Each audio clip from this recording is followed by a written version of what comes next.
So what I would define as masculine energy is this like level of clarity and confidence. So knowing what you want and working towards that. So communicating, so asserting what it is that you want and need, and then going towards that. So striving and having that clear sense of direction and purpose, and then going after that with confidence. Hello and welcome to the Go Encouraged podcast, where I talk to real people about real life, trying to gain some insight from their experiences and their insights building courage. We are in the relationship series today, and I'm about to be joined by Amanda Ann, who is an energy healer and a relationship coach, primarily working with men. So let's see what she has to bring to the table.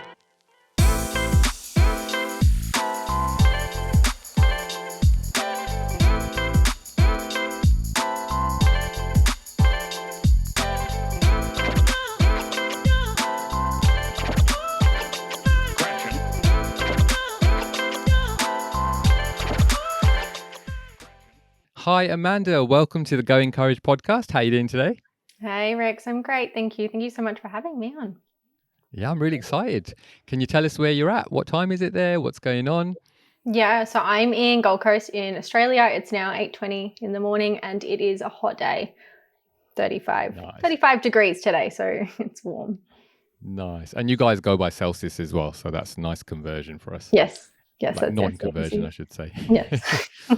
All right. Well, let's have a chat. I think I usually kick off with asking people what their name means. So, Amanda, what does your name mean? Yeah, so interesting. I realized this when you asked. I never knew, but my name means worthy of love or lovable, which was quite interesting. Yeah. That is interesting. Have you? We're going really deep here, but have you felt unworthy of love throughout your life, or is it something that you've just felt? Oh no, I'll take this. It's actually not been a huge issue for me, no. So I think it just came with the name. I was sort of born into that worthiness around love. Excellent. Yay. There you go. You lived up to your name. It was spoken over you, and there you go. Yeah. So I know you mentioned before, what was your name meaning? Because you lived up to your name as well. My name translated is Lord of the Night. And I am a bit of a night owl. I get a lot of energy and creativity in the evenings. It is like post 10 o'clock here, so Yes. I'm raring to go and excited. Yeah. Perfect. Cool. Good memory.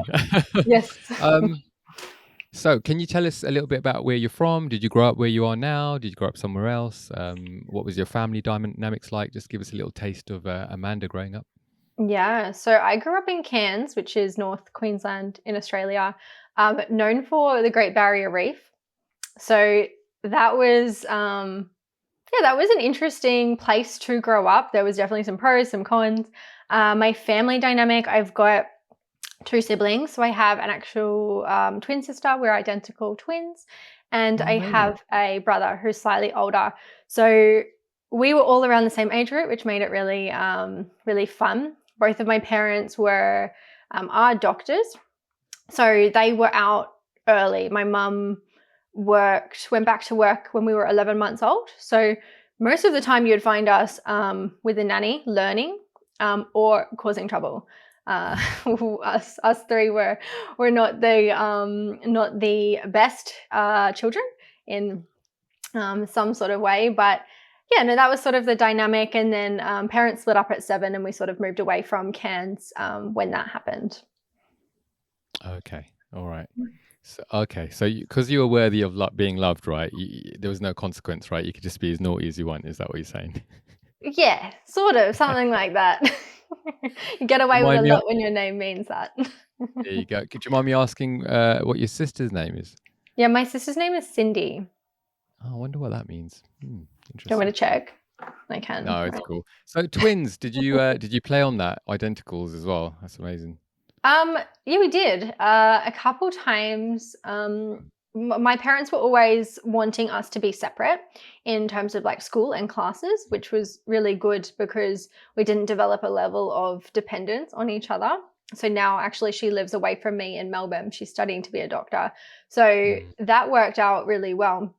And then a few times we got mixed up accidentally. A few times we did it on purpose. But most of the time it was an accident. My mum actually had to paint our nails, our toenails. So she would know which one was which. So I could be Cindy, but we don't really know. So this could be Cindy right now. Okay. Yes. Yeah. Okay. All right. Yeah. Wow. Just do you have similar careers, or are you very different in what you do? Oh, completely different. Yeah, Okay. she's going into medical. I work with energy, so it's like completely different, and we do butt heads on what we believe, and but it's good. It's a good balance. I think that we can help each other in a regard, which is cool. Okay. So I definitely got the real deal. Yeah, I haven't got the imposter, so I'm all right. I'm Yes. okay. Yeah. I I have a set of twins as well, Oh, cool. but they're not identical. So boy girl, but Boy, girl, that's cool. boy girl, yeah, but not identical. So there's none of those little tricks that can be played on us. We don't have to paint anyone's No, toenails. We're all right. no. And how old are your kids? So my eldest is at the moment 12, and then my twins are 10. So Amanda, when you were growing up, do you remember what you dreamt of being when you were older? Mm-hmm. Yeah, when I was younger, I wanted to be an actress, which is funny because I have no acting ability at all. I did do drama at school, and it was really challenging for me. So yeah, and I think I looked up to Nicole Kidman was sort of where I was going with that. And when I reflect on that, um, I believe it comes down to wanting to create an impact and have influence rather than necessarily like showing up in movies or shows and Mm. acting out a role that wasn't me. I think it's more just what she stood for and yeah, the influence that I could have in that way. I think Australia has exported some really good actors and actresses, haven't they?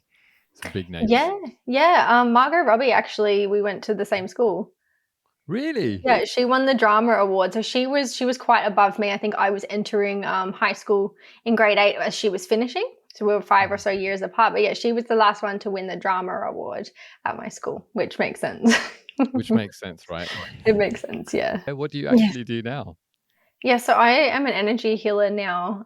So I work with the mind, the mental health of specifically men, but men and women too. Mhm. So I'm actually looking at emotions and beliefs and energy within the subconscious mind. It's sort of like a inner child healing approach Mhm. that I take. So we're just really resolving stuff within the mind. So the emotional and spiritual health, which is yeah the domain that I play in. So if I was like, and I'm a little bit new to this, but if I'm going, wait a second, what do you mean energy healer? What do you mean by that? What would you say to that? It's funny because I always sort of struggle to explain it, but energy is it's basically emotional energy. So we're looking at emotional healing. Mhm. Yeah. Okay, that makes sense. Mm-hmm. I'm learning. I've spoken to a few people. I'm learning a little bit about frequency, learning about quantum science, and the way that, quantum physics, and the way that we do carry energy, and our emotions are attached to us physically, and there's a spiritual dynamic as well. So yeah, I'm just really Mm-hmm. curious about Mm-hmm. all these different modalities and what people Mm-hmm. are practicing out there. Yeah. Well, everything is energy. So the whole physical body is energy. The emotional body, the spiritual body. There's energy all within. So yes, emotions can get stored within the physical body as well because it's unresolved energy. So it forms tension and stores in the body. But yeah, everything has its own frequency and energy and vibration. And I found a lot of enjoyment in learning about that because you can manipulate a lot. It's a lot more freeing, I guess, than physical medicine, for example. Like my family is full of doctors, but they only address the physical side of things. So there's a lot of opportunity missed in terms of, yeah, the emotional energy that's in the body. That plays the biggest experience. And I think because for so long people are conditioned to suppress their emotions or it's not an openly discussed topic. There was no class at school on how to deal with your emotions or what emotions are. So Mhm. we don't deal with it. So it sort of clogs up the body. And then when we get to a point where we're meeting resistance or something's really hard or we're easily triggered, it's usually because it's an emotional cause that's not been resolved. Mhm. So it's really nice to be able to bring awareness to that and resolve it because it can shift a lot more than physical medicine can. Yeah, it makes a lot of sense. So much sense. I think for me, like I'd love schools to start teaching good money management and then how to sort of have good relationships, including relationship to yourself. I think those two topics are just completely missing from from the curriculum. Um, Absolutely. yeah, it'd be a game changer, wouldn't it? Yeah, you'd equip children really early on rather than having to figure it out earlier when you're not where you want to be and you're thinking, okay, now I've got to go backwards and learn really basic skills of life. Emotions are the human experience. So Mm, there's no human that doesn't experience emotion. So it would make sense that we're taught about that early on yeah, rather than just avoiding the conversation altogether. absolutely. We kick the ball down the field and then we never really get to it. Yes. Yep. Yeah. I thought we could just ask you well, I say I could ask you a few quick fire questions just to get to know you a little bit. Favorite place? Favorite place, got to be the beach or the rainforest, anything to do with nature. So either green or blue. Yeah. If you give me like a rainforest near the beach, I'm happy. I actually went to do some stairs this morning and it's within the trees, but you can see the beach. So that is beautiful. I saw your reel. It looked amazing. Like really good. Was it real or a Yes. story? I saw Oh, something. yes. The beach is here. Yeah. I'm lucky to live 400 meters away. So most mornings I am down at the I beach saw going I for a think walk. there were steps you were climbing or something. Was that today or was that Oh, yesterday? yes. I put that up today. Yeah, there's a few lots of stairs around here. So I try and do some exercise when I can. I used to run, but that's just I find that to be more painful. So go up and down some Yeah. stairs a few times, get it out of the way. Running's not fun, is it? Favorite season? What's your favorite season? Spring. Love spring. Spring. Okay. Mhm. All right. Why? Yeah. It's warming up. It's very much like new energy. I think spring clean is a notion as well. So like decluttering, out with the old, in with the new. It just feels very new and fresh, and it's sort of like a fresh start for me. Like I would be happy to start the new year at spring rather than when we do, because it's very fresh and new for me. Okay. Star sign. Capricorn. Capricorn. Is that January? Am I January. far out? Yes. Okay, Yes. cool. All right. Cats or dogs? I think I Dogs. know. You've got 4 dogs, right? I've got 4 dogs. Well, I've got one dog, but in the house I'm in at the moment, we've got 4 dogs, and I You got love 4 it. dogs. I love it. Nice. What kind of dog do you have? I have a corgi. Oh, nice. He's so cute. A nice British corgi. Didn't the Queen have a corgi? Am I right? I can't remember. I don't know. Yes. TV shows or a book that you're reading at the moment? What are you into at the moment? Yeah, so I read anything to do with business or psychology. At the moment, I'm reading a book learning about the masculine archetype. So it's called the King, Warrior, Magician, Lover. It's really Oh, interesting. okay. Who's that by? Do you know? That's a great question. I actually don't, but That's okay. I'll stick a link in the description if yeah. people want to check it out. I highly, highly recommend. I feel like all men should read it. There's a lot of truths in there, and you'll be able to see bits of your psychology, and then what needs to happen to outgrow any like immature parts or archetypes. Really fascinating read, and it's short, which is always a nice draw card as well. Sure, it's fun. Yeah, Yes. sure. Yeah, definitely. Just get me the information, Yes. that kind of thing. Yes. All right. Because we're going to be talking about relationships, I threw this question in. Mhm. Right. What's your ideal date? Ooh. Yeah, I'm very much a homebody. I would be more than happy to stay in, spend the night cooking a meal together, maybe have a fire, have some nice food, and play a game of chess. Something along those lines. Chess. Love chess, yeah. I love chess. Yeah. Are you on social chess by any chance? Social chess. No, Yeah. is that an app or something? Oh, it's an app. It's awesome. I'll Ooh, send you a link, and you can yeah, just play like please. chess with anyone across the world. It's awesome. It's really good.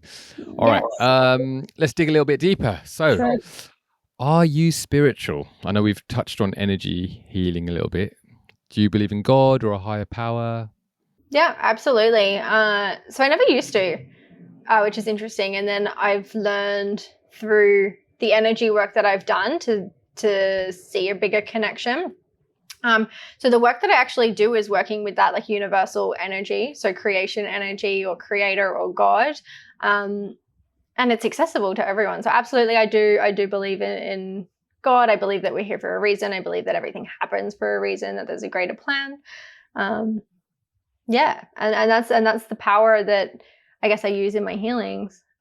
is that universal energy, which is really cool. It's been very enlightening, I guess, over the last few years since I've started going into it.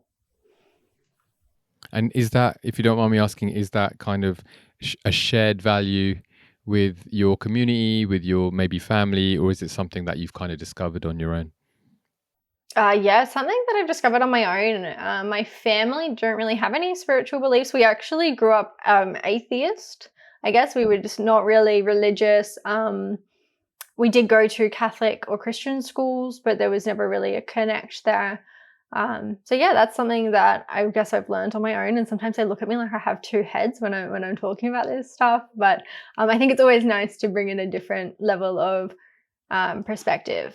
And I guess one thing as well that I will say is since I've started believing in this higher power, one thing that I've had to learn, having that past as not having a religious tie or anything, is the virtue of prayerfulness. So actually asking and praying and putting an intention out to the universe to receive it. I'm sort of learning to do that and ask for guidance before I make choices. And I find that's actually helped me get in a really nice flow rather than just doing stuff maybe for the wrong reasons. Yeah, that's good. I think at best, right, there is a God, okay, universal power, whatever you want to call him, her, it, however. And then so if you can be in relationship with that or tap into that power, whether it's just to center yourself prayerfully, meditatively, whatever, right? You are still putting something out there in order to receive. And let's say there's no God, for argument's sake.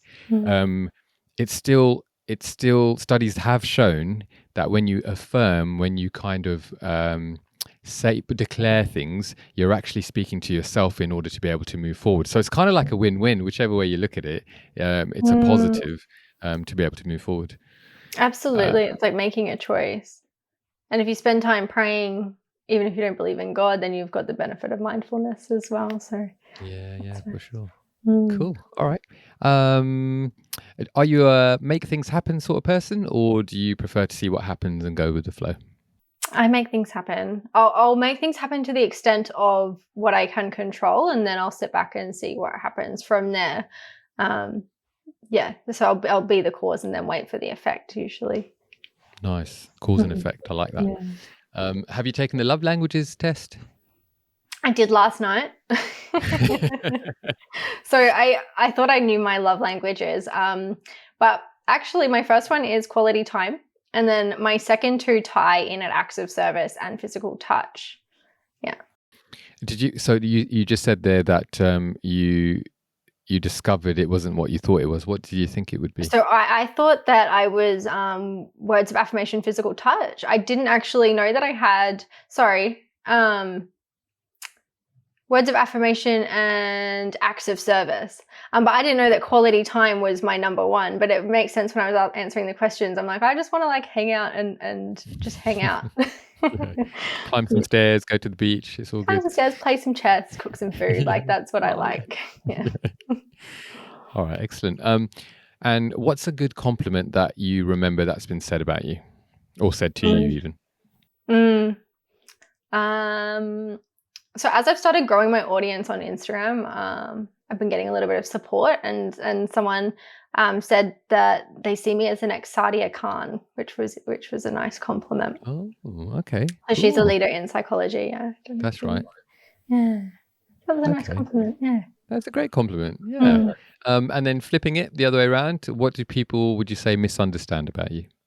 Yes. So probably my first impression. I feel that people I don't come across very approachable, is what that is. So it takes a while for me to warm up to people. So yeah, sometimes I can be a little bit hard and cold on the outside, but that is just not my character at all. Okay, so if people see you on this podcast and they see you down the street and they're waving at you, if you're cold faced, just she's nice. She's all right. Okay. I'd wave back, but if I don't recognize that there's someone there or whatever, it's sort of just I'm not the most warm in a first impression if there's someone not engaging contact. I like someone to engage first. Fair enough. Yeah. Okay. And you know what? Can I extend the question a little bit? Because you've got some content out there, and do you have any pushback on what you're putting out there? Yeah, I do. I do, and that's interesting. I've had mainly men, right? Obviously, I am talking to men, but there's a small percentage of men that don't appreciate or don't hear what I'm saying because I'm a woman. So they'll come in and say like, "Oh, what would a woman know?" or "How would you know? Stay in your lane." That's sort of the tone of it.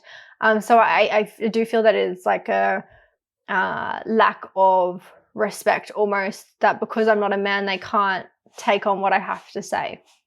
And how do you kind of mentally deal with that? Like, obviously, we're going to be talking about courage. For you, what does that look like in terms of, okay, I'm getting some pushback on something that's obviously aligned to your values and what you're about. What kind of sort of thoughts or what kind of steps do you put in place to guard your own heart? Um, Look, it doesn't really phase me anymore. I'll either not respond. If there's no value in me responding, I won't respond. If there is value, then I will just be kind and I'll ask them questions. Because usually there's a reason why. And I think some of the topics that I can talk about can be quite sensitive. So people get triggered and react from emotion. So sort of just, yeah, kill them with kindness, and I don't let it affect me anymore. I think in the past I would have, but I've grown thick skin over the years. Well, we know what your name means as well, so you don't have any identity issues there, so you're No, okay. no. Okay, so before we get into it, I wanted to ask you one last question. Do you have a rhythm or a routine about your life that helps you to stay productive? You're a make things happen kind of person, right?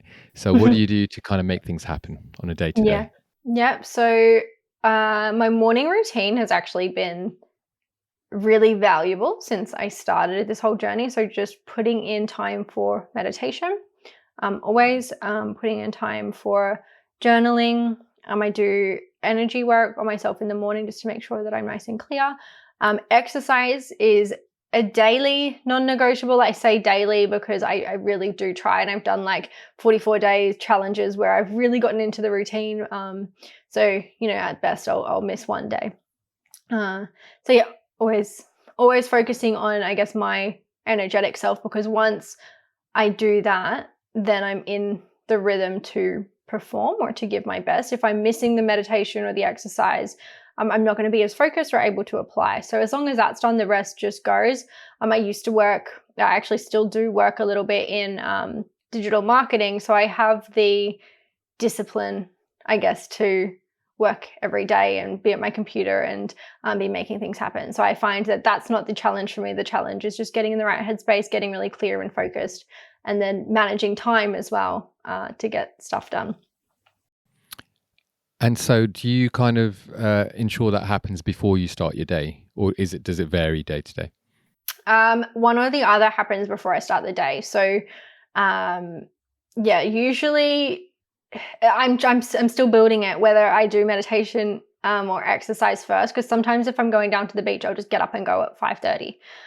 So I'd never fit in the meditation. But sometimes at the end of the beach, I'll sit on the beach and do my meditation. But at the bare minimum, one or the other happens. If I'm not exercising in the morning, I will do my morning meditation. It's amazing, isn't it? Like, I know we're of different generations as well, but for the way I grew up, like all of this stuff was nonsense. It's like, who has time for this? We've got Yeah, things to do. Like, we've got yeah, to get to work. We've yeah. got to, do whatever we've got to do. Mm. But what I found is when I started incorporating into my life as well, it's such a game changer. Completely changes your perspective, your headspace, your energy, and it completely changes the day. So valuable. And it doesn't have to be a long time either. It could be, short bursts, 10 minutes, half an hour, that kind of thing. Absolutely. And for people starting meditation practices, I always say just start with 5 minutes. Even 3 minutes is enough. If you actually just stop and focus on breathing for 3 minutes to 5 minutes, that's enough to get started. With time, you actually start to enjoy it and want to spend longer. But it's so valuable just to take that pause from constantly doing, just to, I guess, experience yourself in the moment, experience your body, experience any energy or emotions that are present, and just be with that. rather than constantly pushing from a state of, I guess, depletion or exhaustion. Absolutely. And I'm just taking the opportunity just to answer some people who say, what is this meditation stuff or prayer stuff? And and I think you've hit the nail on the head. It's about moving away from doing and actually being, right? To sit Yes. there and experience the world around you, experience yourself in your own body. If you want to use that time to pray or do affirmations, visualizations and stuff like that, it's a great time to do it because you're literally being who you are for whatever set time that you've had, whatever time you've set aside. Absolutely. Yeah. Yeah. And you can, as well with that, one thing that I found to be really powerful is that you can influence your own state as well. So when you slow down and take time just to be present, you can start to feel into the feelings of joy or abundance or love. And then that really shifts your perspective as well. And once you shift your emotional state or your energetic state, then your actions are going to be different. So you can actually show up in a different way if you do take the time to adjust and be intentional about how you're feeling and how you're going about your day. Yeah, I agree. And when you can do that for yourself, then you're not so reliant on a religious organization or a particular yoga group or whatever, Yes. whatever you're into. You don't have to go there to get your little fix and then carry on with life. Actually, the answer is within you, as long as, well, in our opinion, we share a same value system in that we believe that there's something outside of this realm and we can tap into that and receive and move forward. Yeah, So yeah. absolutely. So if you're listening and you're thinking of setting up a new productive routine, get some meditation and some exercise in that. Yeah, absolutely. Absolutely. You mentioned journaling as well. I have to do it. We have a courage journal, Going Courage. Yes. I think I sent you a link as well Yes. out in Australia. Yes. So it's a good time to say there is a courage journal out there. If you're listening and you'd like to grab your copy of that, link's in the description. And it's 31 days of building courage in your life. So chucking that in there. And I What do think that you do? that's really, Sorry, go on. I do want to just add on that. I think that's really valuable for people starting a journaling practice, because when I suggest it, people are like, what do I write? What's actually, where do I start? What do I write? What do I do? How do I journal?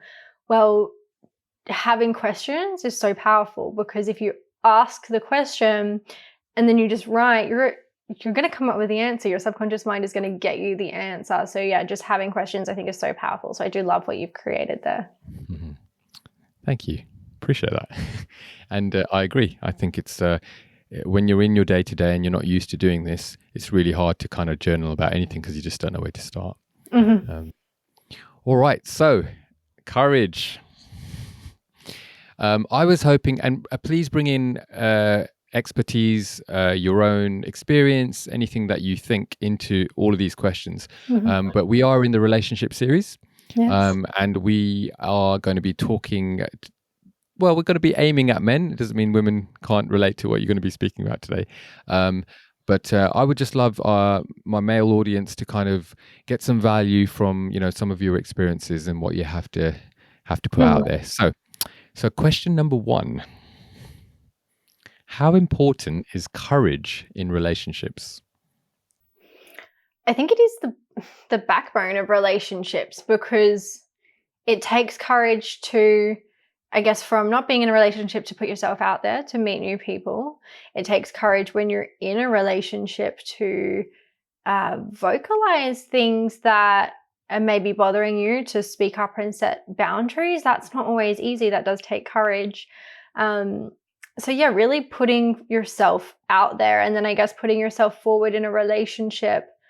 If you don't know it's going to work out, there's no guarantees. So you're really stepping into an unknown space, and that's courageous, because it's so easy to close yourself off, whether you've been hurt before or you're anticipating hurt. You're not going to experience the love or the joys that come with a relationship. So it's really courageous just to put yourself out there and experience it without needing to know what's going to happen. Yeah, so that's really good, actually. So all the way through, like from dating to being in a relationship, I think you brought up boundaries. That's a really big topic. Wherever you're at in your relationship, whether it's, even pre-dating sometimes, even if you're just at a bar and making that initial contact, or on your app or whatever people do nowadays, you've got to have some level of expectation or standards and boundaries that are unique to you. And that does take some guts, doesn't it? That does take some guts. Yeah. To say to someone, hey, I don't like this and I'm not going to tolerate that in our relationship. So, you have to be okay with that going forward if you want this to work. That's not an easy conversation to have, not at all, especially if you like them and you want it to work. But I think it's really important to put your own standards and boundaries first, because if you're entering a relationship, it's almost respectful of yourself just to speak up for what you believe in, so that you don't end up in a situation where perhaps you're getting walked over and you're starting to feel resentful for the other person because you haven't communicated that. So the courage to communicate is really important, and it prevents a lot of issues down the line. That's really good, because I think as men we're kind of on this page of do what you can to get the girl, and all these chat up lines, or get the nice car, get the money, all that kind of thing that is marketed to us, let's say. I'm not saying any of this is healthy. So it builds this subconscious thing about, okay, we have to perform in order to win the girl. And so putting in boundaries and expectations and things like that is kind of counterproductive to that mindset, isn't it? Yeah, it's strong to be able to say no, because it shows that you value yourself more than the woman. And I think that that's a really important lesson as well, is putting yourself first. So I personally have struggled with people pleasing, and it doesn't work out. It doesn't work out. It sort of just leads to that burnout and resentment. But yeah, putting yourself first and valuing your own self enough to say, this isn't going to work for me. Even though you may be missing out on what you deem to be a prize, like a woman, what you deem to be, you're going to win the woman. But yeah, putting yourself first is super, super valuable. And it shows a lot more courage, but also self-respect as well. Yeah, which is really interesting, because again, it's counter what is put out there, but actually what you're saying makes so much sense. Because if I'm guessing, from a woman's perspective, if a man isn't able to hold that line, then does he have that level of or not level, maybe does he have that ability to show up for you when you need him as well to hold a line? Yeah, I guess it does give her a sense of stability or certainty, knowing that, okay, well, he can create this in a way that he wants. And even though sometimes boundaries don't feel good at the time, it's always valuable, especially for a woman, because you want to know if something that you're doing is a problem, rather than finding out months down the line that this whole time it could have been avoided just with a conversation. So yes, it doesn't feel good always, but there's definitely a lot of value in that. And then we start to feel like, oh wow, okay, he really took the lead there, took charge. And then that gives us a sense of safety. Like you said, if he can lead this relationship, then he can lead us together. Which makes so much sense if you look at it. In terms of like hunter-gatherer, the protector, the safe space in the relationship, sort of physically speaking. I'm being generalistic, but that's kind of like what's kind of expected. Absolutely. Yeah. And it gives a woman a feeling of safety, and that's all she really wants. Yeah, that's taken a while for some of us to figure out. Yes, it is a journey. It is a journey. I like how you graciously did that. Yes, it's a journey. It is, yeah. So if you're not where you want to be as well, like that's totally okay.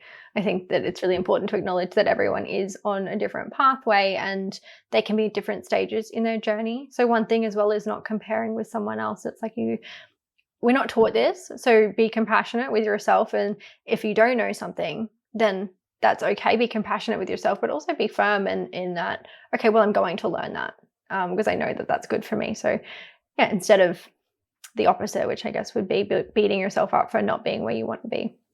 And if I push into that, so I'm just giving you sort of some of the voices that I might hear, and that is like compassion. There's no time for compassion. I'm a man. I need to be strong. Yeah. I haven't got I haven't got time for compassion and empathy. I'm here to like make things happen. What would you say to a man who kind of feels almost scared to even embrace that side of his psyche? Mm. I guess how you treat yourself, you got to treat yourself in a way that's compassionate, because you now were also a child once. So you have this inner child, I would say. And if you're in a state where you're acting very hard and cold and closed off to yourself and you can't be compassionate or empathetic, but you wouldn't speak to a child like that, it's like, where's the disconnect? Because you have to treat yourself like all aspects of yourself. And this might be getting a little bit woo, but kindness and compassion is so important. There's no value gained from talking down to yourself or having negative self-talk or a negative view of yourself. There's no value gained, because when you start to be compassionate yet firm with yourself, then you start to make change. Whereas if you're just constantly, you're no good, and I can't believe you would do that, there's no productivity, there's no movement towards an end goal. So it's not actually helping anyone. It's just putting you at a disadvantage. But as soon as you go, okay, that wasn't an ideal situation, I didn't act in the best way there, but I can do different, then you've given yourself a push towards the outcome rather than staying stuck in the past of what happened. What are common things that men are scared of when dating or trying to connect with a partner? Yeah, okay. It's a hard one, because at the moment there's a bit of risk, especially for men. If they've built themselves up to have some sort of money and status behind them, there's always the chance that can be taken away. So, choosing the wrong partner and then having them take advantage is, I think, something that's really challenging for a lot of men, or getting used. That's a big problem now. And I see a lot of men that, because they've maybe been burnt before, they don't want to put themselves in that position where it can happen again. It's sort of like a self-protection. So yeah, that's a huge risk. And then I guess the other risk or fear would be putting yourself in a situation where you can be open and vulnerable in the sense of just being authentic and being yourself, and then having the other person not receive that. So whether that's not being accepted or being judged or not being liked, that I think is really scary, because when you're going into a relationship as yourself, you're being really vulnerable and you're putting yourself in an open position where you can be used or hurt or taken advantage of. So I think that's really, really scary, and why some people sort of mask who they are early on, because it's a self-protection thing. You don't want to put yourself out there and be your rawest self and then have that thrown in your face. And if you could give them one bit of encouragement to take a step forward in that area, what would it be? It's a good question. I think always looking for the joy in it. So the difficulty comes when you're expecting an outcome. So if you're anticipating, because that's all fear really is if you're anticipating something to go wrong, then you're putting yourself in a state of fear. But you can actually make the choice to just forget that and to be in the present and just enjoy it for what it is. Because at the end of the day, regardless of what happens, you're actually going to grow and learn. So by putting yourself in a situation and just experiencing it for what it is, you're going to get a lot more value and just, being there to enjoy it, because it's not all bad. There's a lot of goods that come with the bad. There's always got to be that balance of good and bad. Yeah, I really like that. I like the idea of, learning and developing yourself with each interaction, even if it doesn't go the way that you thought it was going to go. Mm-hmm. Yeah. Okay. Thank you for that. On your Instagram, which you've got a lot of great content out there, you talk a lot about masculine energy. Yes. What would you define as masculine energy? So what I would define as masculine energy is this level of clarity and confidence. So knowing what you want and working towards that. So communicating, so asserting what it is that you want and need, and then going towards that, so striving and having that clear sense of direction and purpose, and then going after that with confidence. Okay, so it sounds like clarity is a big player in that. Absolutely. Yeah, clear and focused. Working towards something bigger is really a healthy sign of masculine energy. If a man is clear and he is focused, but you might disagree with the direction that he's going in, does that still, I guess, hold a level of respect to your end? Yeah, I think so. Because if I can sway a man off his path because I don't agree, then that shows me that he's not as strong-willed. If he comes in and he's dedicated to being a teacher, for example, and then I say, why would you want to teach? You should, consider cooking food, be a chef. If I can sway him to change his career path, then that shows me that I will lose respect for him, because it shows me that he's not strong in his own values or going after what he wants. So I talked a little bit about maybe the stiff upper lip kind of guy, but if we take the sort of go in the other direction and take the really compassionate, self-sacrificing kind of guy, often those kinds of men would take decisions because they feel like it's the ultimate sacrifice to do what their partner would want to do. Mm-hmm. But I guess what you're saying there is actually that's not healthy, because what you're showing there is a lack of leadership. Yeah. Yep. It's not kind to anyone to put yourself last. Like if you think about a crash landing on a plane, you're always putting your own mask on first before you help others. So I think that's really valuable in that you can't help someone else before you help yourself. So staying true to what it is that you want is really, really valuable, because then you can actually give to other people. Whereas I think men think that they can give without doing that, but then that just leaves them on the line, and they do self-sacrifice, like you said, and then there's all the emotions that come with that. Yeah, it's really interesting, because there's a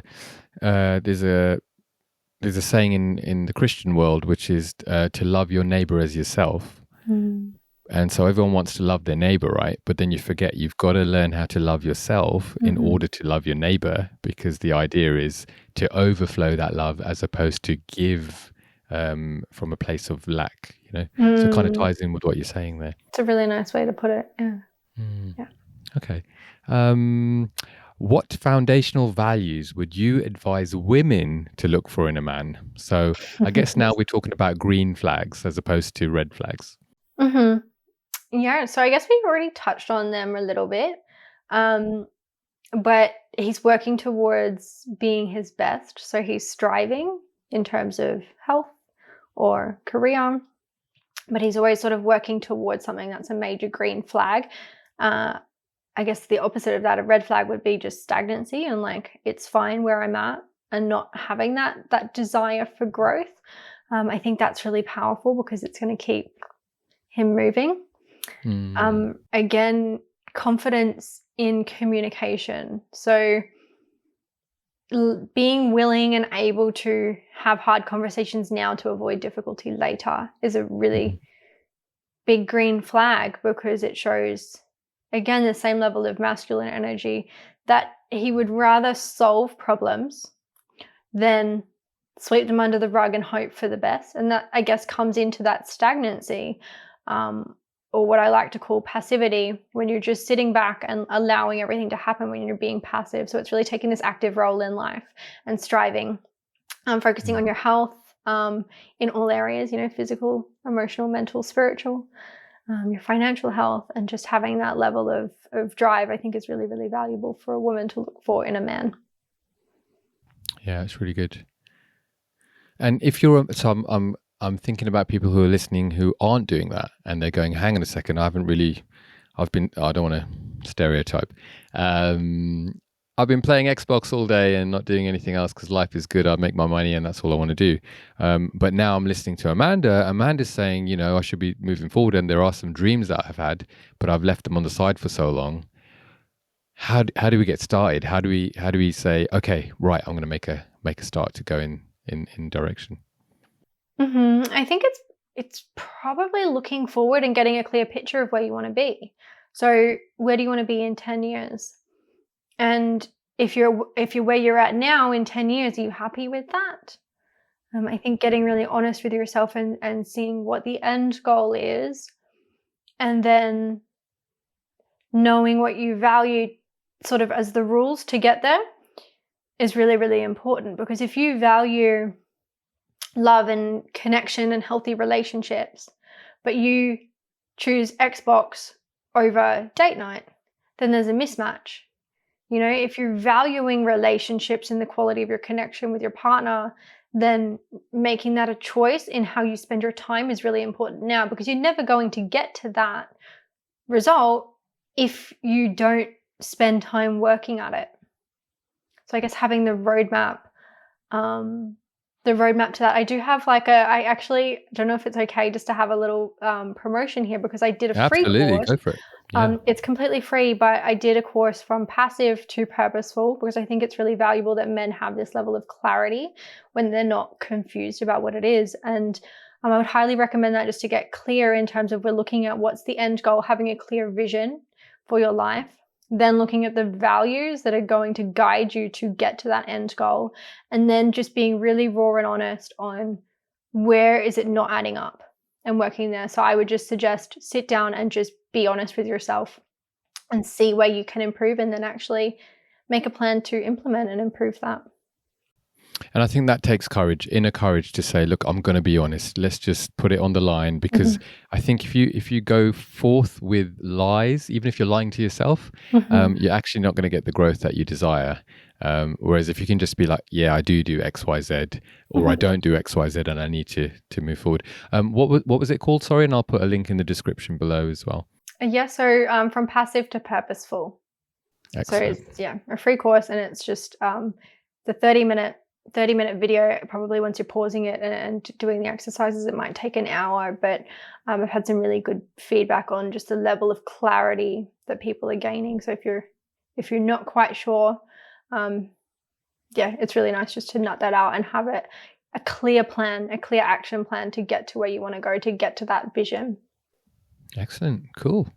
All right, that sounds good. So it's a great start. So if you're listening and that's something that you want to move forward with, why not grab a copy of that for free? Excellent. Free's good, right?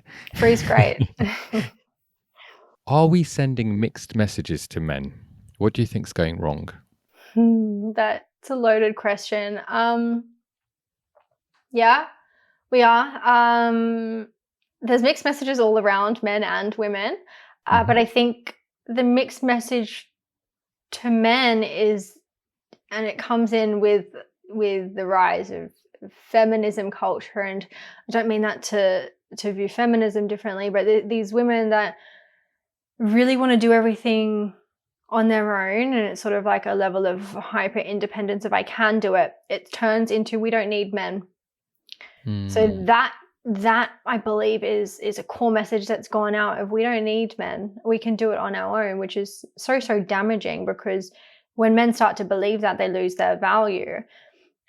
So along with that, which is a mixed message of just beating the self-esteem out of men, is that we actually criticize, generally speaking, women criticize men for toxic masculinity or toxicity, or this idea that it's not helpful for them to be strong, or that they're aggressive, or they're controlling, or they're dominating, when that's not actually a sign of healthy masculinity. It's just an idea from a very small percentage of men where we've learned that. So this idea of like toxic masculinity is mixed, because it encourages men to almost let go of their masculinity and soften to please. Whereas the way that I view it, toxic isn't gender specific. You can be toxic. You can be toxic as a female. You can be a toxic person. Yeah, I agree. So these labels are really harmful. And then there's like hate between the genders. Sometimes men hate women and women hate men, and there's this like sort of battle between. It's not productive at all. So definitely mixed messages. And I think the more that we, because you actually spoke about this earlier, and I might throw it back to you in how do you see women guiding men? Like, how do you see that women encourage men to show up in the world now in terms of their masculine or feminine? How do you see that? So I've worked in men's groups and with men, and obviously I am a man, and so really interested in the topic. Grew up with women, so I guess my emotional IQ is relatively higher because I was in sort of with a lot of cousin sisters and sisters and sister and things like that. I think it's confusing because as a man you want to be a good man, and in order to be a good man you kind of deny your natural state in order to be something that you're actually not. And I think when you're trying to be something that you're not, you're living almost like a lie to yourself, and therefore you don't show up as who you are. Now, I would say to that, I'm not talking about like lustly desires. I'm not talking about treating women with disrespect. I'm not talking about, degrading women or degrading anyone really. I'm talking about having a sense of leadership, having a passion for what you believe in, and then going out there almost like a sportsman and striving and training and developing yourself to be able to be the best that you can be and show up for women in your life, but also other men as well. And I think what's happening is men kind of lose their sense of direction because, essentially we want to be good people, and we've been told that being a man is not good. And so we are trying to define what does that look like then, Yeah. That's kind of my take on it. Yeah. Yeah. You hit the nail on the head. Yeah, it's not helpful for, I guess, anyone to buy or for men to buy into what the general census of what it is to be a man, because when that comes from women, and now I'm going to say I'm an exception because I've sort of learned this, but when it comes from the general woman of, it's too strong and it's too toxic and it's not good, then they soften and they sort of, is this better? And they level into that softness and vulnerability, which, in contrast is a little bit more feminine. But then the women lose attraction. In a sense, it's not as endearing as a man who is completely masculine. So I think it's really important to just not buy into the labels, or not buy into what they're telling you to do, and do what feels natural for you. Like you just said beautifully, is strive towards what you want and go out there and get it, and be strong in yourself and be authentic to yourself. So whatever feels good in your natural state is where you should be headed. And leadership is doing that in a loving way. So being a leader, not a dictator, is really powerful. So I think, the more that we enable men to be able to accept that they are natural leaders and they have this ability to lead and execute in a way that women don't, the more power we give to them to actually just be themselves and almost permission to be themselves, which is really, really, really important in today's day. Definitely. And I think one of the I guess greatest things that women could do in terms of feminism is to celebrate men, because actually the benefit of celebrating men, the beneficiaries of celebrating men are women as well. And I think I think you used the word productive. Productive earlier on. It's not productive if we're, just having beef with each other. But actually, if we're celebrating each other's differences and rising up together, then it's a win-win, and then a female can embrace her masculine side. A male can embrace his feminine side. As well as show up as a man and show up as a woman as well, whatever that looks like, because I appreciate everyone's different and everyone's unique and there's spectrums and all that kind of stuff. But actually, if we can celebrate the diversity between the two genders, then actually we're moving forward as a society. Yep, absolutely agree. We do have our strengths. So men have unique strengths to women. And the more that we realize that and appreciate that and nurture that in one another, the stronger the teams, and then the stronger we rise. So I think that's a really powerful lesson as well. Don't beat each other down, but actually acknowledge that we're just different, and that's okay. Yeah, definitely. My next question was going to be about you put out a reel recently talking about men not sacrificing themselves for their women, but actually we kind of touched on that a little bit. It's about, not burning yourself out and coming from a place of lack. Because then what you're showing your woman, let's say, is that you might not be strong enough to protect her or might not be strong enough to lead her in other areas. Mm. Yeah, I think as well that the masculine energy is this level of certainty in self. So if you're sacrificing, you're not developing a strong identity, but I think it's actually really powerful that you work on becoming complete within yourself in terms of your confidence and your self-image and what you want and like and need, what you don't like, what you don't want, and then holding true to that, because that's a lot more powerful than a man that will bend to meet his external world. Hmm. Yeah, and I think using, terms that I guess more empowering Mm, really helps. So, for example, I think you use kindness being so important mm, earlier on, and I mm, think you can be strong, but mhm, you can still be kind, right? mhm, You can be maybe when we're talking about sacrifice, we could use the word humility. So you can be mm, humble, but it doesn't mean you have to burn out completely in order to help mhm. someone else. Those kinds of, it's kind of like almost you have to pair them up. It's almost, they're almost like masculine and feminine words paired together, which is kind of like metaphoric for the way society works anyway. Mhm. Absolutely, there's got to be balance within everything. If you want to help others and you help yourself, that's one way, and you can't do one without the other. You can't give from an empty cup. What tips would you give to men to better communicate with women? How can we strengthen our understanding in this area? It's a big question. It's a big topic. Actually, it could almost be its own episode. Um, I agree, and I'd be willing to get you back if you want to talk unpack it a about little bit more. But maybe if we go for some of the headlines. Yeah. So I think men and women communicate differently, is what I've learned, and it's part of the reason that I like working with men. Um, No, you sure about that? Are you certain about that? because the men are so direct in their communication. It's like it's just very clear. But women tend to have an indirect form of communication.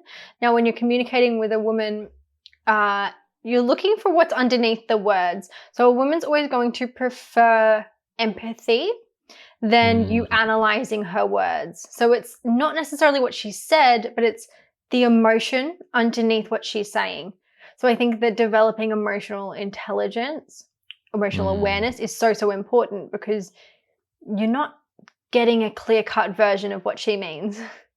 You're looking for the emotions underneath. So it's really valuable to be able to read into that and yeah, and understand her from an emotional perspective rather than just as her words as facts, because that's often not the case. Yeah, and so I'm again, always looking for the courageous part in this. Uh, I'm talking to Amanda. Amanda's saying some stuff to me, and I'm going, "Oh, logically, this is what she means." But what you're saying to me is kind of develop almost like another sense to go, "Okay, what's the emotion behind what she's saying? What's underneath? What's coming out in terms of words and stuff?" Mm-hmm. Absolutely. And, you know, for example, if she's yelling at you for not doing housework, maybe you didn't take the trash out quick enough, and you know there's a mess, and why did you leave a mess everywhere? The issue isn't the mess. The issue is how you're showing up. So if she's asked you to do something and say, there's a communication error where we communicate as well without putting a time element, but say she said, I need you to take the trash out within the next 10 minutes. And you don't do that. Now she's really angry about the trash, but she's not. She's angry because you've showed up. You haven't done what she's asked or showed up in a way that's helpful to her. So it's the communicating to that on how can I do better, rather than if you take the trash out now, it's not going to solve the issue. It doesn't solve the issue. It's actually like, what is the problem here? And it's okay, I haven't been ideal in helping her out. I can see that she's stressed and I haven't done my part. So how can I do better? So I don't know if that's helpful to put it in perspective, Yeah, but yeah. it's not yeah, it's definitely what is happening underneath. So why is she actually angry or upset? Okay. Yeah, no, it's good. It's a good analogy because it's probably quite a common one. Um, uh, and I guess I'm going to push back a little bit. Let's say what the issue was. He's found out that, oh, okay, it's because she feels like she's not valued. So it's a value issue. I've come back and said, look, I'm really sorry you feel like that. That wasn't my intention. I'm going to put the trash out regardless, but let me do this for you as well, because I want to, tap into that value, whatever love language, however you want to put it, right? What if she's unreasonable? What if being asked to do something within 10 minutes, 15 minutes, whatever, is actually, you're not able to do that? So now I'm talking about an unreasonable woman. Oh, no, that's a bit harsh. An unreasonable request from your partner. How would a man be able to show up to say, look, I'm not going to do that, or I can't do that, but without then sort of losing his prize, as we were talking about before? Just communication of, hey, I'm in the middle of something. I can't do that right now, but I will as soon as I'm able in an hour. I'll get it done, but just not right now. So it's a communication and it's a leadership again, in that you don't have to do it just because she said, but talk about why you can't. Because if you're not doing anything, and she said in 10 minutes, and you just don't want to, then it's a different story. Whether compared to you being tied up and doing something and not actually able to, it's just, I can't do that right now, but I will do it for you soon. I want to be able to help. It's just not a good time. Mm-hmm.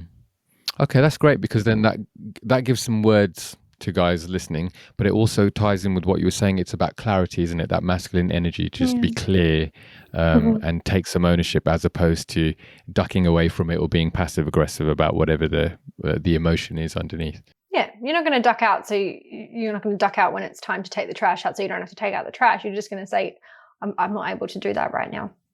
Mm-hmm. And that's it. And that's all that she wants, because most of the time, if she'll be able to reason with that of, okay, I can see that you're busy, and that's okay. I'm happy to wait.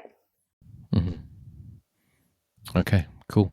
Sorry, everyone. We are using a typical take out the trash one, but it could apply to anything. It could apply to whatever it is. It is about having that clear communication, you're saying, and then also seeing a little bit deeper about what's being asked. Not just the words. Yeah, and what's being communicated.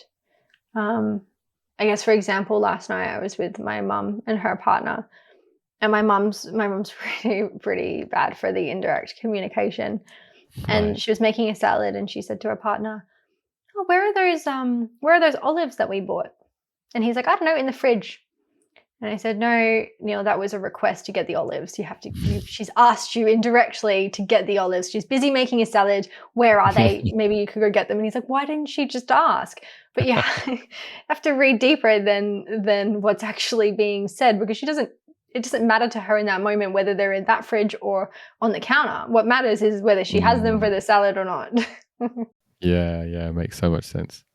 It's almost like we so if any guys are listening who are into computers, it's almost like we can't just see the operating system. We have to see the system running underneath, and kind of tap in and listen to that a little bit more as well. Yeah, and it's challenging as well. Like, compassion for all the men out there that are like, that's hard and I didn't learn how to do that.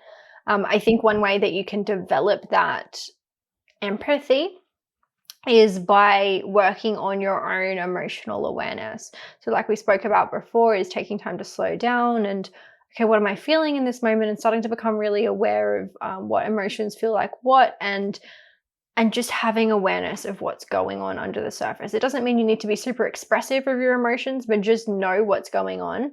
And that level of self-awareness and emotional awareness within yourself is really going to help in a relationship, because you start to pick up on that within another person. Yeah, makes a lot of sense. I just wanted to put it out there that, okay, men, we could step up in that area, get some more understanding around what our partners are saying, or maybe it doesn't even have to be partners, right? Sisters, mums, it could be any one in our lives that's a woman, right? Daughters as well, I'm going to throw that in.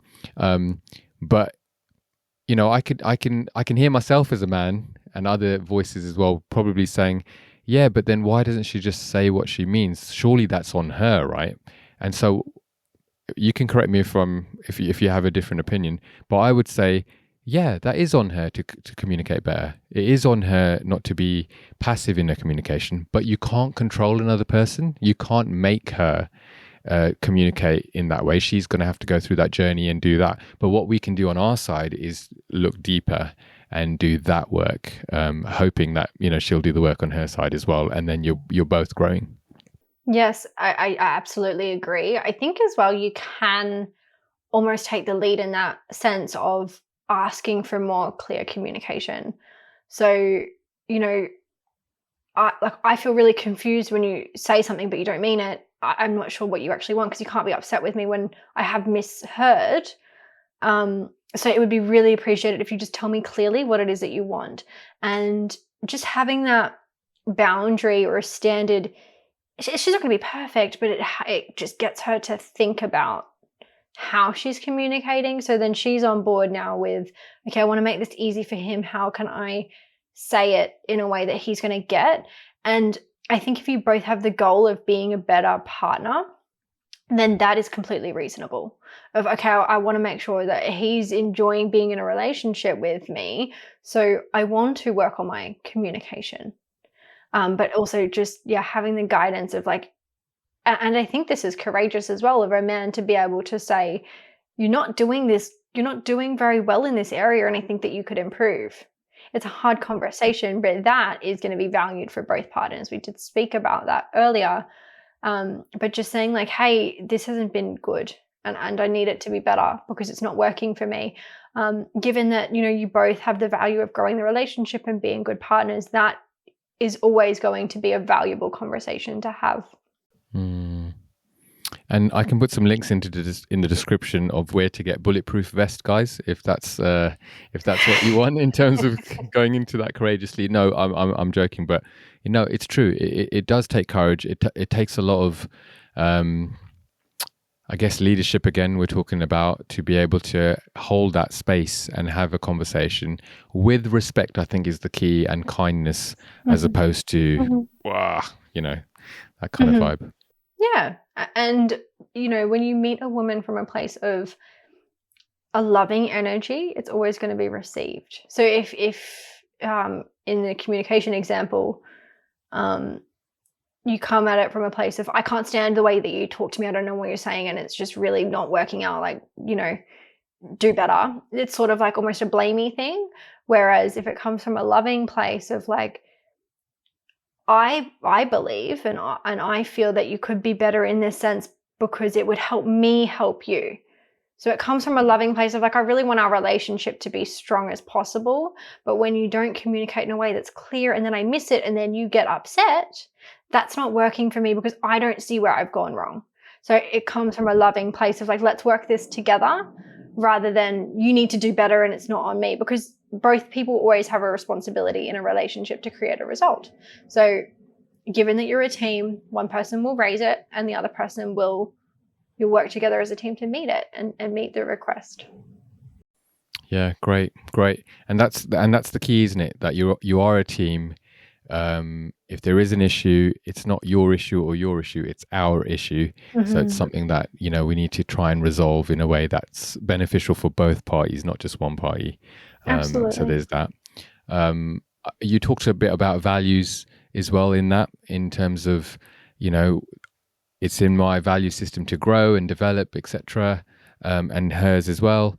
What if those values don't line up? What if you get to a place where, okay, more often than not, we don't share the same values anymore, or we're going in different directions?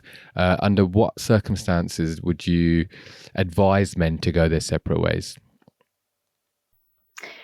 I think as long as you've tried to see reason within the situation, because that is one of the biggest reasons that relationships end is natural growing apart. And I think that that's okay because people can be there for a certain period of time and it just doesn't match up anymore. So try to work out perhaps together if you see a future. So, where do you want to be? This comes again to the clear vision in 10 years. Where do you want to be in terms of your health or your business or your career? and having a clear picture, even family. You know, if one person wants a family and children and one doesn't, and in 10 years you can't agree on that, then it's actually probably the kindest thing that you can do is separate. I think it just comes down to a conversation and trying to see if it's going to work, because there's no point staying in something and hoping that they'll change, because people don't change their core values lightly. So if it's not working, it's not working. And I guess, stepping up to the plate and calling that out as well for both partners. Calling that out. And often it's not always a mature conversation. I do know that relationships don't always end in that respect. And there's got to be a point, say, when this is happening and you're growing apart and you're starting to value different things, likely you're going to be met with a woman who is criticizing or nagging or constantly on your case about do this differently, do this better, do this. And it's sort of like beating you down in a way. So when she starts not appreciating you and your direction and not valuing your effort and the way that you're going, then there's a problem. Because ultimately, as a man, you've got a direction and a purpose and you're going towards that. So your home life and the partner that you're with should bring you a level of peace, because it's already hard enough out there, So you want to come home to a softness and not a battlefield. So when that becomes something that's happening all the time, there needs to be a reassessment of values and workshopping the relationship. Is this going to work? Because currently right now I'm working really hard and I'm coming home and then I'm working really hard to keep you happy because you're never satisfied with what I'm doing or you're always critiquing, whatever. So looking out for, I guess, those signs as well could be a really good sign that it might be time to reevaluate the relationship and where that's at. And I have to say, that example, you've hit the nail on the head. I've talked to so many men who are, really strong, brilliant in many different ways, and really able to get out there and fight the good fight. But when they get home, what they want is their safe space, their place of peace, their place of love, and reciprocated both ways, of course. So they have to own that as well. But when that becomes a war zone, it's why we find so many men going to the pub or sitting in the bar all day or finding activities outside because they don't want to be home. It's just not comfortable, which is a sad state of affairs. It is really sad, and it says a lot about women as well. Yeah, I think that this whole conversation, we're encouraging men to be more masculine, but there has to be a balance on the other side, and encouraging women to almost be more feminine, which is a personal journey that I went on myself, being quite masculine in my relationships, to learning actually how to be that soft and nurturing presence at home. So there's definitely work to be done on both ends. And I think that's, again, if you share the goal or the value to be a good partner and have a strong relationship, then it should be able to be communicated and like, hey, you're a bit, you're sort of overpowering me in my direction and my leadership. It would be really beneficial if you could soften a little bit and just be more nurturing and supportive, which isn't always an easy conversation to have with a woman that's quite headstrong. But that dynamic in a relationship is really nice and balanced. And I think it's really important as a team. You can't have two people playing the same role. So if you're both trying to lead and be the leader in the relationship, you're going to butt heads. So one almost needs to say, okay, I respect that you want to go in this direction and I'm happy to support you in that, rather than like, no, it's not going to work, because those relationships aren't going to work. So the point being, women do have their own work to do, just as much as men. Everyone's got work to do at the moment with the state that we've sort of gone. We've lost the way of the family unit. We're all a little bit confused. So I guess it's coming back to that traditionalism and looking back, and like you spoke about before, men being the hunter-gatherers, and women nurturing the family, we almost look back to how animals exist in nature. Because, if there is a God, then everything was created to be a certain way. So when we can learn from how animals exist and how nature is and how we can apply that to relationships, I think that's a really beautiful way to look at it, because it is our natural state. I agree with you. I couldn't agree more. And I would throw in that we have blended families, we have broken families. I use that as a quote. We have all sorts of stuff that don't fit the traditional norms. But I would say that doesn't mean that you count yourself out, because what we're talking about are principles that could apply wherever you're at, in terms of leadership, in terms of reciprocity. I can't say the word. Can you say the word? Reciprocity? Yes, No. you did it. You know that was it. Yep. Oh, we lost it. Yeah, but we know what we mean. You can type in the comments for us. Reciprocating, I can say. Yeah, that's what we're saying, are we? So I guess what I'm trying to say with that is, often people who have been through a divorce or, maybe haven't gone down the traditional route count themselves out from this traditional value system, because they're different things. And the value system is about celebrating each other, working as a team, and moving forward by acknowledging each other's differences, and being able to, find your strengths and weaknesses and then play to them as well. And then you're not butting heads all the time about everything. Yeah, I think that's really important, to play to your dominant energy. So when we talk about masculine and feminine energies, it doesn't necessarily mean man and woman. While most of the time, yes, that's true. Most men are more dominant in masculine, most women are more dominant in feminine energy. But in the case of a same-sex relationship, you're still going to find that balance. So one partner may be a woman but lean towards her masculine, and one may be a man and lean towards his feminine. And that's okay, because we have both. But I guess it's a self-awareness of what is my my dominant energy. What is the one that is most true for me, and leaning into that, because every relationship container needs that balance. So just having awareness of it. And it doesn't need to be so rigid as well, in that once one is taking on the masculine energy and one's on the feminine, that it's like that forever, because it's going to ebb and flow and it's going to change. And maybe the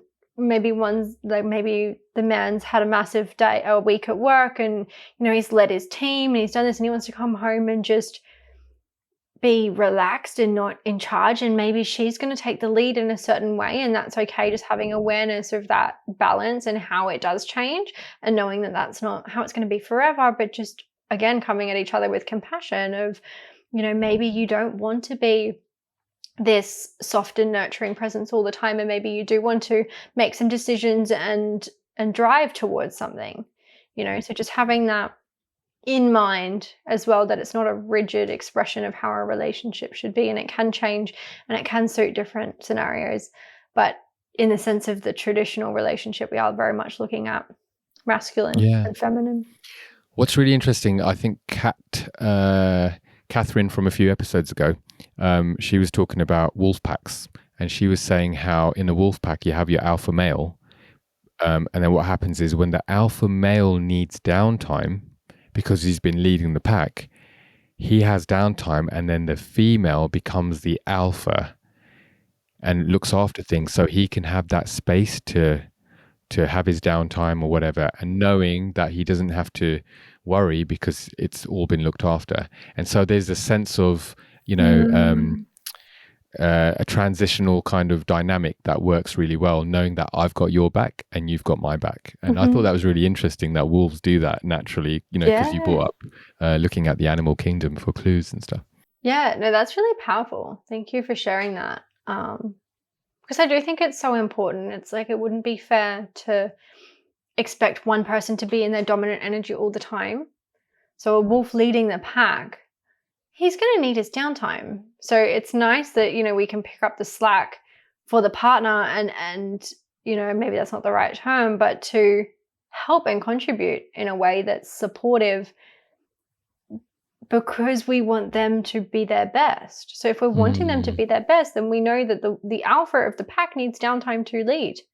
And he needs that for 10%, 20% of the time. And then we respect that and we give him that. I think that's really powerful, rather than being rigid in that, no, you can't sit back and rest because you're meant to be the leader here. So it does, again, come back to a place of compassion and teamwork. Definitely. And I'll flip it the other way around as well. So like, you know, when we're telling men to understand their emotion, to understand empathy, and to display a sense of empathy for their partner, for their children, etc., we're also giving them that skill, let's say, to be able to step in when, I'm going to just use a traditional family. So mum she's spent, she's completely burnt out. Dad can step in and pick up the emotional slack, to use your term, with the children, and actually meet them where they're at, and not just be this dominant force that says, go and do this, but actually just go, no, what's going on, son? What's going on, daughter? How, you know, and to be able to pick up that emotional side of things. And I think then again, it's like the wolf pack, but it's just picking it up from the other person's leadership role, if that makes sense. Yeah, absolutely. Because, you know, being a mother is a full-time job. And it's the same as, you know, striving in a career, is that sometimes women might need a break. So having that flexibility of like, I'll take the kids for the weekend, and why don't you go have a spa day, or whatever that looks like. I'll take the kids for the weekend, don't worry about it. That is going to be a relief for a lot of women. And, you know, especially if the love language is acts of service, that's really, really valuable, because it just shows thoughtfulness and care. And again, teamwork of like, now that you've done that, I can come back and continue doing it from a place of having my cup full, than trying to parent from this place of depletion. So yeah, it's really enabling each other to be better by filling in the gaps when they necessarily can't. Yeah, absolutely. All right. Feminism versus feminine. I think you talked about this recently. What's the difference? Yeah, so I would just say the main difference would be feminism is women striving and to be equal. So it's this woman who wants to be more masculine almost. They think that their value is tied in their productivity of, I can do what a man can do, and I can go out and have a career, and I can do all of these things, which are predominantly masculine things, which is a disconnect from being feminine, which is being soft and loving and nurturing, and sort of more of that being state than that doing state. It's a disconnect. So when we look at women who strive for that career, they get to a point, because it's their non-dominant energy, or they're being a little bit more masculine, they get to a point where they reach burnout or exhaustion because they're not true to themselves. And then often the result of burnout is a long time of downtime to really recover. Whereas if they were to lean into their strengths of, okay, I'm going to be soft and nurturing, and, you know, knowing as a woman that my strengths lie when I'm caring for the family, and I love spending time with the children, and that's when I'm in my element, and accepting that is more of a feminine trait rather than trying to do the opposite. I can already hear like society pushing back with that. Yes. Yes. I think on some level, you know, you hear this term boss bee, you know, go get it, girl. You're the bee's knee. I don't know. I'm trying to do it without swearing, but there's all these terms, and we kind of celebrate this masculine energy in women, which I'm kind of for as well. I'm like, yeah, you go for it. Like, you know, if you want to create a company, you want to be an entrepreneur, or you want to get to the top of the CEO ladder, whatever, like, I'm for it. It's cool. But what's interesting, and we are talking sort of from a men's perspective here, is that if we apply those terms to men in this day and age, it's seen as toxic. Like, we shouldn't be trying to get it. We shouldn't be like trying to do all this kind of stuff because that's a toxic man. So I think there's a real misunderstanding in the way that we communicate these things to each other. There's almost a push to swap roles of, disencourage, like empowering women to be this strong, striving woman, and then disempowering men from being that. It's sort of a push to swap and to encourage men to be more feminine, and then this push for them to be more emotionally in tune and vulnerable and stuff. While yes, that's beneficial in some regard, it's sort of swapping roles. And again, it goes against this desire to acknowledge and lean into our own strengths. Yeah, I'm with you. And I think it is. Sorry, go on. I was going to say as well, so this is something that I experienced in that, I'm a business owner, so I do have that masculine drive as well. And I think that this boss bee culture is not in balance, in that it's going for the career at the expense of all else. And that was the road that I went down until I sort of started to be, hey, I'm unhappy, I'm burnt out, I'm not feeling good. And I took a break from my business intending to be 2 weeks. It ended up being 4 months off because I was just so disconnected. And then I've sort of come back to this place of balance. And I know that, yes, while I'm quite often striving for my business and for my business, that I still need to bring that balance, and knowing that feminine energy, I need that to recharge, and also to bring that to the container of my relationship, because I can't enter my relationship from my work self. It doesn't work.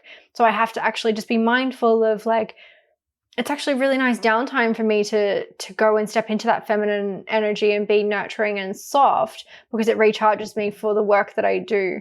Whereas I think the whole culture of empowering women to do more, it doesn't have that balance. And that's where there becomes a higher risk of burnout and depression, because it's not focused on balance. It's just focused on work and you can do it. And sorry to keep going, but the difference as well, men and women, men run on a 24-hour cycle, so on the cycle of the sun. So every day they're able to get up and drive in the same way. And then women work on a cycle of 28 days of the cycle of the moon. So we're flowing through the month, through the 30 days. So this whole culture of boss bees and women can do what men can do, and then we push on a 24-hour cycle, we're again at a disconnect. So then the risk of burnout is higher, because we're not actually honoring that, hey, out of the month, I may need 1 week downtime. I may need 1 week where I focus on connection and actually building your months out in terms of that cycle. So that is another way I think that women can honor their feminine nature in business, is like, I'm still going to strive for the career, but I know that 2 weeks of the month are going to be full acceleration, and 2 weeks I need to honor rest. That's really interesting. Yeah, it kind of makes so much sense as well in terms of the moon and the sun. Yeah, those cycles.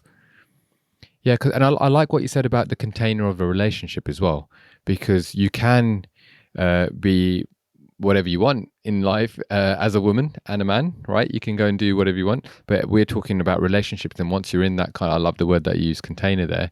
Now we're talking about, okay, what does that look like in terms of balance? What does that look like in terms of polarity? What does that look like in terms of, which side of the coin you're on in terms of feminine and masculine energy as well? Because without it, then, you don't have that polarity. You haven't got that connection or that attraction. Yeah. I think that's a great distinction to make. And just being mindful that, yes, you're in your dominant energy, but you can draw on your other energies when you want. We already sort of spoke about it, but they're all available. And just know what's needed for your relationship to do well. And then while you're outside of the container of your relationship, you can draw on that other energy if you need it. I think it's really powerful just to start understanding what either feels like, and then being able to go between it. It gives you a sense of power and control over your own state. And then it allows you to see where there might be a disconnect in relationships and where you can strengthen the team dynamic. Yeah, really good, really good. And so I'm having a little moment here, just processing that, and sort of saying, I want to say to guys, like, that could be quite key in the way that we interact with our partners, to be able to say, well, actually, in the container of this relationship, the specific partner that I'm with requires me to be softer or requires me to be harder, depending upon the person, and then really seeing beneath the surface about what emotions are going on there. And then adding to that, I'm on a different cycle. I'm on a sun cycle. She's on a moon cycle. So let's see how that overlaps, and let's make concessions for for each person as well. Yeah, really good. And just have the communication about it. Again, it all comes back to like, these might be our different strengths or weaknesses, and then just knowing how you can accommodate that together, because you can't expect of your partner what you would expect within yourself. It doesn't work like that, because you're ultimately different. Men and women are different. So just knowing that, talking about it, and making it a very normal thing. One thing that I like in any relationship is making time for relationship check-ins. So once a week, or less frequent than that. But how's everything going in the relationship? How do you feel that we're relating? Is there anything that we can do better? Is there anything that we can make this team stronger? Because then it comes to, there's 3 parties in a relationship. There's one partner, the other partner, and then there's the relationship.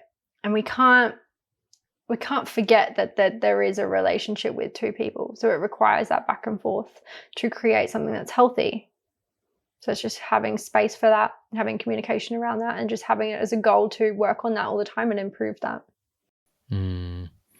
That's beautiful. And I think that comes with a lot of feminine energy. And let me explain myself there. So that the wrapper of that is feminine energy, and that is to have a sense of feeling, have a sense of compassion and empathy, kindness and warmth in terms of the relationship, because we see it in the working world. Like, I have a daily huddle with my team in business every morning, right? So we have a check-in every single day. And we might have a wrap up at the end of the day, depending upon the kind of projects we have. And then we'll have a performance review or whatever once a month or whenever that is. And then you have your quarterly stuff, if you're in the corporate world. But do you do any of that in your relationship, or do you just expect it to just chug along by itself and it's always going to be there?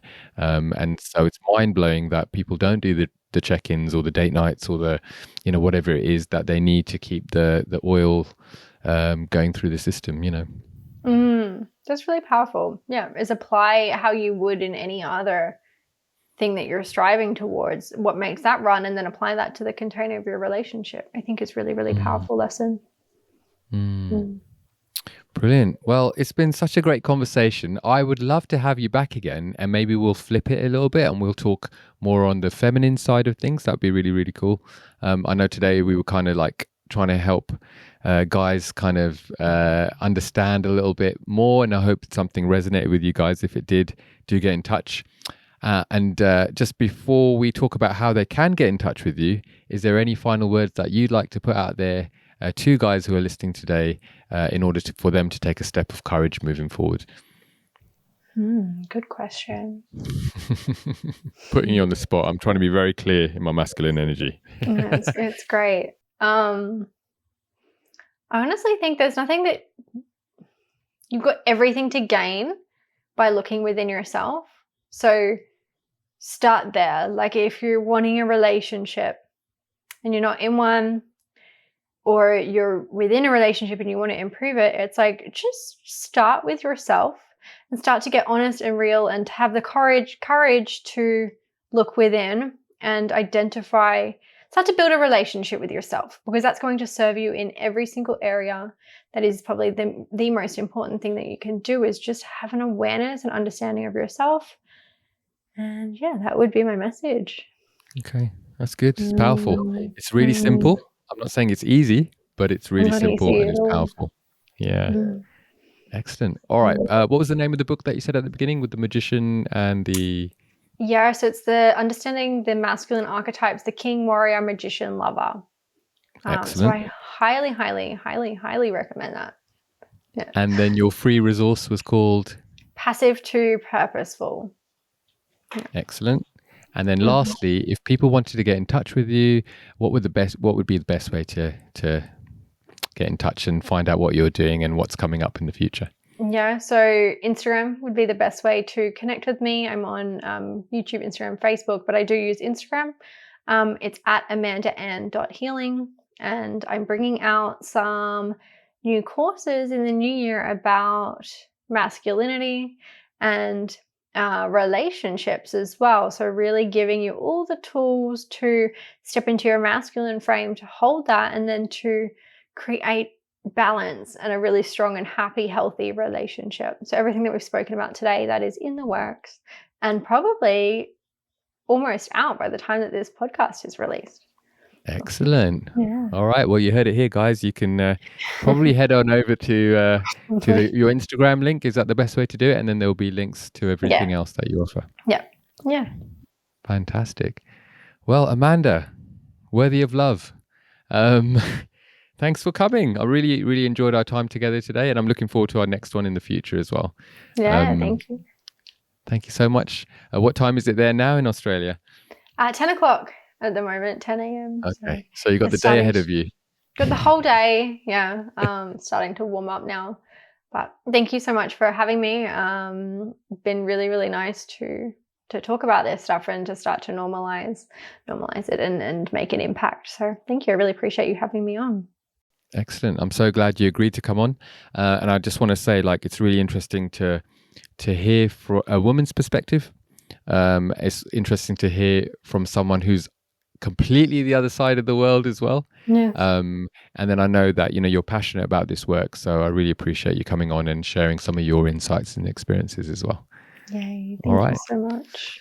Cool. So if you're listening to this or you're watching online, don't forget to subscribe on YouTube and follow on Spotify and Apple and all that good stuff. And the message from today is to keep moving forward and to keep going in courage. See you on the next one. Really hope you enjoyed that episode. I hope there was something in that really spoke to you, and maybe there's something new you've learned there. If that's the case, then do get in touch. I'd love to hear what you have to add to the conversation, or maybe to feedback to Amanda. Instagram is where it's all happening. That's where everything gets pushed out. That's where all the news and up-to-date information is. So the handle is @goingcourage, and you can follow on there.